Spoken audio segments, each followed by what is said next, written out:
Hello guys, তো চলো আজকে আবারও ভিডিও শুরু করছি। আজকে একটা নতুন রেসিপি নিয়ে এসেছি।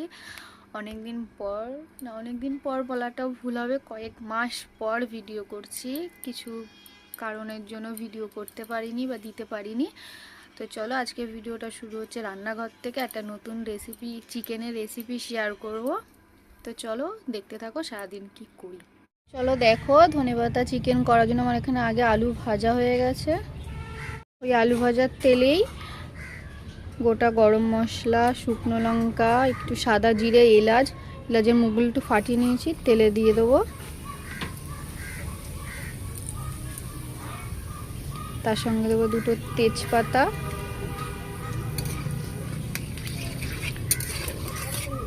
একটু নেড়ে দেবে। লাল লাল হলেই দেখো আমার এটা গোটা মশলাগুলো ভাজা হয়ে গেছে। তার মধ্যে ছেড়ে দেবো পেঁয়াজ।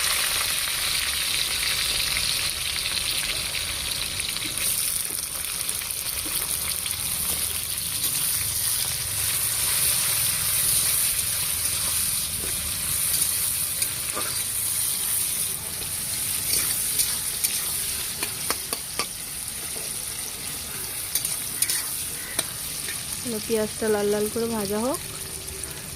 তো দেখো পেঁয়াজটা আমার লাল লাল করে ভাজা হয়ে গেছে। তো চলো এবার যে যেমন ঝাল খাবে সে তেমন কাঁচা লঙ্কা দেবে। চিড়েই দিচ্ছি, বেটেও দিতে পারো। কটা কুচি করা টমেটো, আমি এখানে দুটো বড় বড় টমেটো অ্যাড করেছি।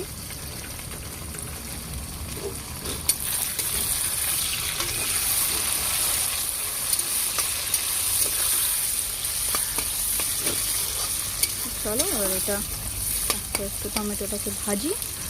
দেখো পেঁয়াজ, টমেটো, কাঁচা লঙ্কাটা ভাজা ভাজা হয়ে গেছে। এর মধ্যে আমার আদা রসুন বাটা এটা দিয়ে দেবো। এবার আস্তে আস্তে সব এক একটা মশলা দিয়ে দেবো। 1.5 চামচ মতন হলুদ, 1.5 চামচের একটু বেশি কাশ্মীরি লঙ্কার গুঁড়ো,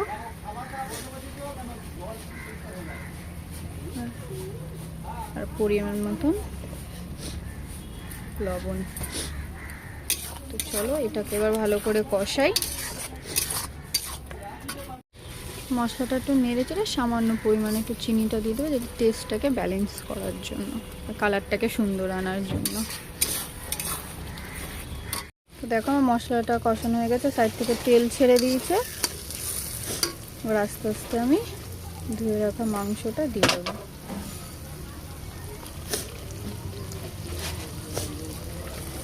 মাংসটা দিয়ে একটু কষিয়ে নিয়ে, মাংস আর আলুটা দিয়ে একটু কষিয়ে নিয়ে তারপরে ধনেপাতা পেস্টটা দেবো। এদিকে দেখো মাংসতে যে জলটা বেরিয়েছে সেই জলটা দিয়ে মাংসটা কষা হচ্ছে। মাংসটা কষা হয়ে গেলেই ধনেপাতা, লেবু রসটা দিয়ে দেবো। দেখো মাংসটা কষা হয়ে গেছে। আমি আগে ধনেপাতা আর লেবু একসঙ্গে পেস্ট করে রেখেছিলাম, লেবুর রসটা তার মধ্যে এখন দিয়ে দিলাম। এটা ধনেপাতার এটা দিয়ে কিছুক্ষণ কষাবো।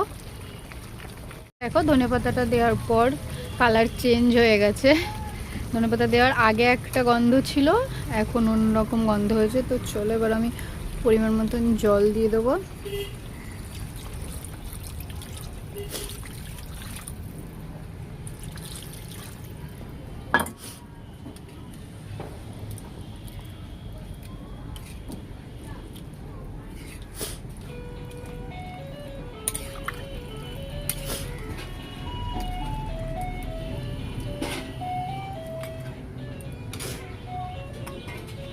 ধনেপাতার যে জলটা ছিল বাটিটায়, সে বাটিটা ধুয়েও জলটা দিয়ে দিলাম।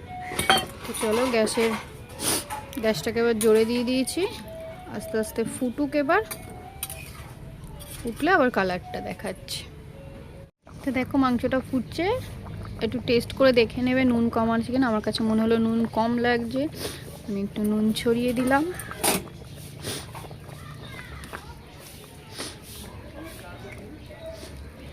চলো ফুটুক। দেখো বলেছিলাম খাওয়ার সময় আসবো, চলে এসেছি। ফ্রাইড রাইস আর চিকেন, ধনেপাত আর চিকেন কষা নিয়ে। তো চলো খাও, খাবে তো রিভিউটা দাও।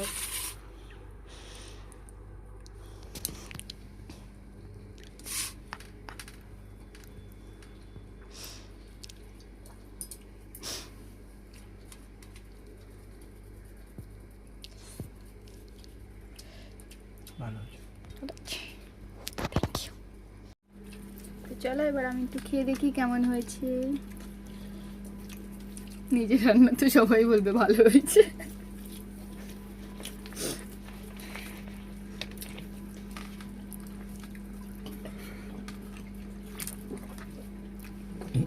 এবার বাড়িতে ট্রাই করে দেখতে পারো। তো দেখো চলো, আর বিকেল হয়ে গেছে, রেডি হয়ে পড়েছি দেখো। তো চলো ছেলেকে নিয়ে একটু পার্কে যাই। দেখো পার্কে যাওয়ার আগে একটা দাদাভাইয়ের সাথে দেখা হয়ে গেছে, তার সাথে মজা করছে। তো এই যে ছেলের একটা বল নিয়ে নিয়েছি, বল ছাড়া যাবে না, বল নিয়ে নিয়েছি। ওই যে ছেলে, এই যে ছেলের বাবা, তাকাও একটু। পার্কে চলো দেখো বেরিয়ে পড়েছি। চলো দেখো যাচ্ছি পার্কে।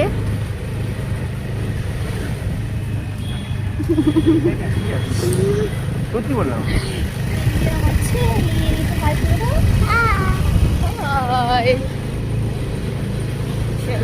পার্কের সামনে গিয়ে আবার দেখা হচ্ছে। চলো দেখো পার্কে চলে এসেছি, একদম মেন রোডের পাশেই। এদিকে তাকিয়ে বলো, বলো কোথায় এসছো? মেলা না, পার্কে।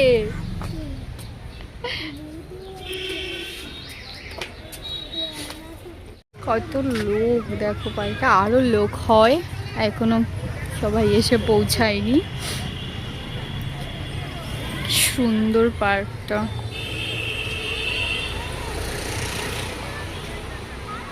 অনেক সুন্দর একটা মন্দির আছে, ওই পার্কটাতেও আছে। সে স্লিপে সিঁড়ি থেকে উঠতে পারে না বলে হাফ রাস্তা থেকে নিয়ে যাওয়া হচ্ছে, তার ছেড়ে দাও। হাফ রাস্তা থেকে যে সে যাবে, সে আজ এত বছর যে এসছেও কখনো এই সিঁড়ি থেকে ওঠে না, ওই হাফ রাস্তা থেকেই। এই আবার আসছে, ওই ওই ওই দেখো দোলনাটা চড়ে নিয়ে সবকিছু ওই অল্প অল্প চড়ে নিয়ে এখন বল, সবার লাস্টে বল।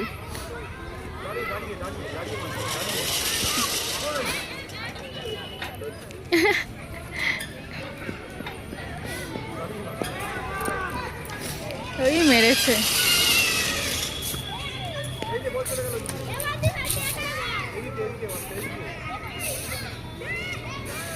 অনেক বড় পার্কটা। তো পার্কের থেকে এসে আর ভিডিও করা হয়নি, বাড়িতে কজন লোক এসেছিলো বলে টাইম পাইনি আর তাদের আপ্যায়ন করতে করতে। তো দেখো ছেলেও ঘুমিয়ে পড়েছে মশারির ভেতরে, এখন শীতকাল প্রচুর ছোট ছোট মশা, ওই জন্য ওকে আগে ঘুম পাড়িয়ে দিয়ে নাহলে ভিডিও করতে দেয় না, খুব বদমাইশি করে। তো চল খাওয়া দাওয়া হয়ে গেছে, এখন ঘুমাতে যাচ্ছি। তো মনে পড়ে যে ভিডিওটা তো শেষ করতে হবে, শেষ করিনি ভিডিওটা। তো চলো ভিডিওটা শেষ করি, এই পর্যন্তই। আজকে দেখতে থাকো সারাদিন কি করলাম না করলাম, কি খাওয়া দাওয়া করলাম, তোমাদের সাথে সবই তো শেয়ার করেছি। তো চলো কালকে আবার আসছি, বাই, গুড নাইট।